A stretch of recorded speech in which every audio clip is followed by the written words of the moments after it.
Hello friends, so today we are going to discuss a new topic G20 and another international organization. So here we will learn about G20, its members, its origin, its challenges and its function in the world. So let's begin our video. G20, the global cooperation. G20 is an international forum that addresses critical global economic issues by uniting the world's largest economies. Why I am saying world largest economy? Because if you see the countries those who are part of G20, they consist a large amount of GDP and also population and economy of the all countries have reached a greater level. Some of them are developed countries, some of them are developing nations. So it contributes a lot. G20 promotes collaboration on key topics such as financial stability, climate change, sustainable development. The G20 significantly influences global GDP and trade, making it a vital platform for international cooperation. So this is the importance of G20 global cooperation. Now let's have a quick overview of the G20, its formation and purpose. So G20 was formed in 1999. It aims to promote global economic stability and sustainable growth. Now its member countries. So earlier G20 comprises 19 countries in the European Union, showcasing its diverse economic systems.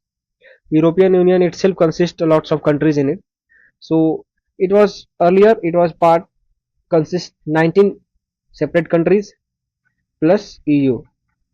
But in 2023 we saw an admission of African Union. African Union joined 2023. Its economic significance. It accounts for approximately 85% of global GDP and 75% of international trade. So it can clearly shown here that how much a big role play a G20 in the terms of world economic order. If you see the countries which are together in G20, they accounts for approximately 85% of the global GDP. It's much more than any of the international organizations which we have seen earlier. Either it's BRICS, BIMSTEC, SARC, ASEAN, or any other organization.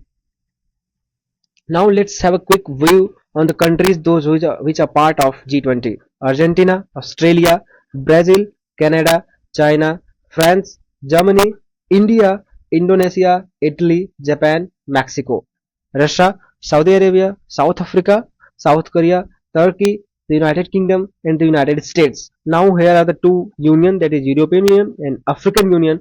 African Union joined G20 in 2023. So the G20 was formed in 1999 and it comprises member of 19 countries and two unions, European Union and African Union since 2023. Moving ahead, the diplomacy and leadership in G20. Now here comes the role of diplomacy and leadership in G20 summits. As every other organization, G20 members also meets regularly each year in summits. Annual Presidency Guidelines G20 Agenda. So it's mainly focus on energy and environmental studies strategies in G20. Troika supports leadership transition and anti-corruption measures within G20 framework. So in the recent G20 summits, which was held in 2024 and the 2025 G summit was to be held in South Africa. It should be kept in mind. The venue they already decided that it will be held in South Africa. 2025 G20 summits. Earlier in 2024 it was held in Brazil. So they decided anti-corruption measures for G20 framework. Bilateral meetings foster cooperations. As the bilateral meetings, there are lots of talks which held between the countries, so it's somehow strengthen the cooperation. G20 impacts global population and GDP. As we saw earlier, it contributes around 85% of the GDP. India Troika with Indonesia and Brazil. Troika journey means three. It's a Russian word. Troika means three. A group of three we can say. So India Troika with Indonesia and Brazil. The European Union's role in the G20. There is a big role of the European Union from the European nation. It play a big stake in the whole G20 summits. Moving ahead, India and G20 presidency. Its significant role. India held G20 from December 2022 to November 2023. It highlights emerging influence in the global economy. As the nations which held the summits, then somehow it came into light for the whole world. And also this in 2022 to 2023, India hosts G20 presidency, which clearly highlights its emerging influence in global economy. Now some focus areas. India prioritized sustainable development, climate change and inclusive growth. We all know the principle of Vasudhaiva Kutumbakam. The world is one family. And this is something one kind of soft power, which we have also propagated our soft power through in terms of yoga, that every year on 5th June, Yoga World Yoga Day has been celebrated. So we propagated the theme and principle of the ancient days, Vasudhaiva Kutumbakam. World is one family. The world, the members of the members from the whole world should come together and focus for the holistic development of the world, not rather their own countries. And let's see what was the New Delhi Declaration. The declaration achieved consensus on key issues, including unique topics like inclusion of Africa Union and permanent member, which we saw that after a year in 2023, Africa Union became the member of the G20. It was declared in New Delhi that which summit took place in 2022. Now some climate commitments.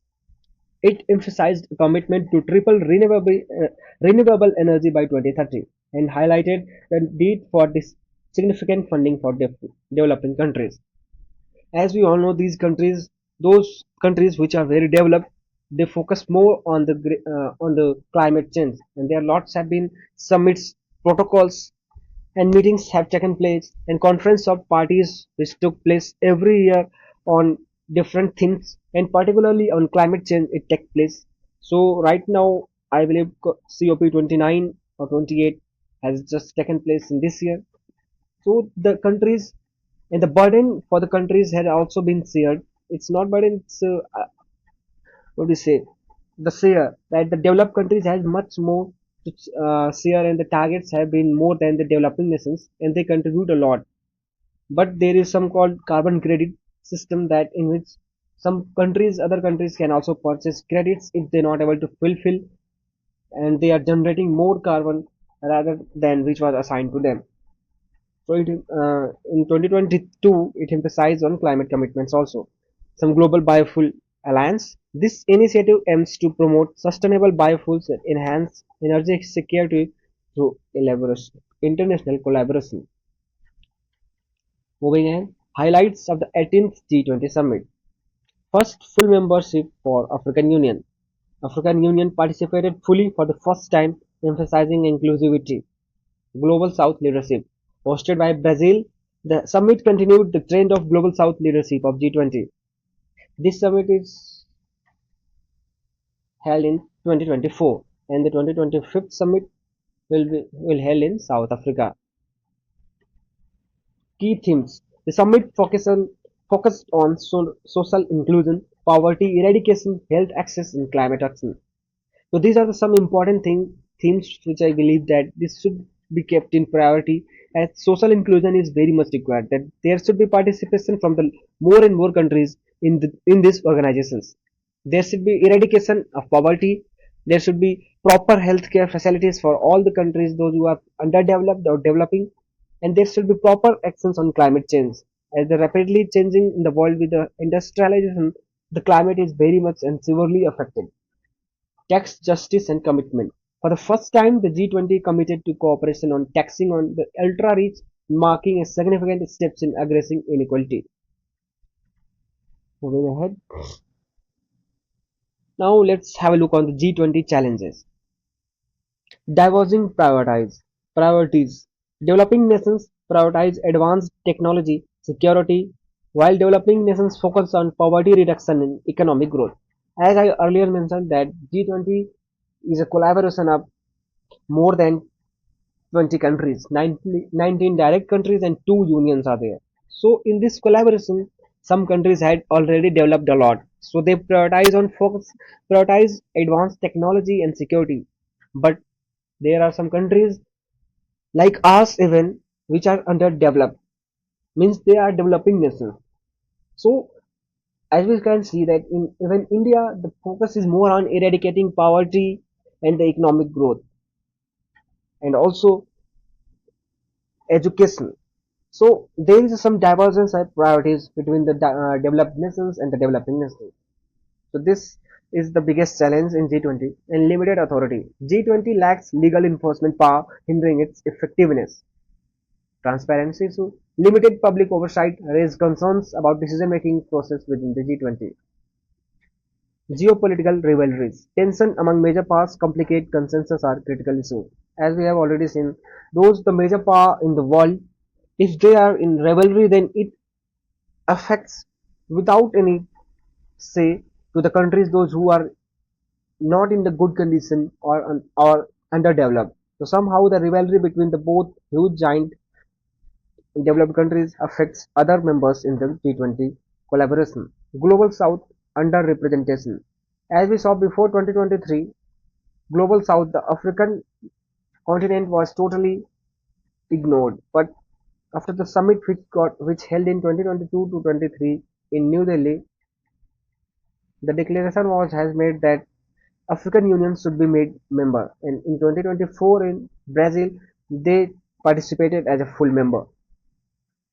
Moving ahead, what can be the way forward for G20? To enhance the effectiveness and credibility of G20, it is crucial to adopt an inclusive approach, focusing on collaboration and accountability while empowering middle class countries to play a significant role in global governance. First way to improve and make some good changes in G20 is embrace inclusivity. Members from different countries, diverse stakeholders make more representative for. More and more member nations should be admitted in G20. Focus on collaboration. Encourage collective actions across issues beyond traditional alliances. Empower middle income countries. Strengthen the roles of countries like India, Brazil, South Africa to promote fair global governance. Deliver on commitments. Ensure that promises made during summits translate into concrete actions to enhance credibility. It shouldn't be like that some decisions or steps has just taken on the paper and it is not being implemented in real life. Create accountability mechanism. Establish a permanent secretariat to track progress and ensure policy continuity. As G20 doesn't have any permanent secretariat, so there is no accountability for the work and mechanism and the steps which are taken by the G20. So there is a need to develop a secretariat which can take its accountability. So that's all about G20. I hope you enjoyed and learned something from the video. Let's meet in another video. Till then, bye bye, take care.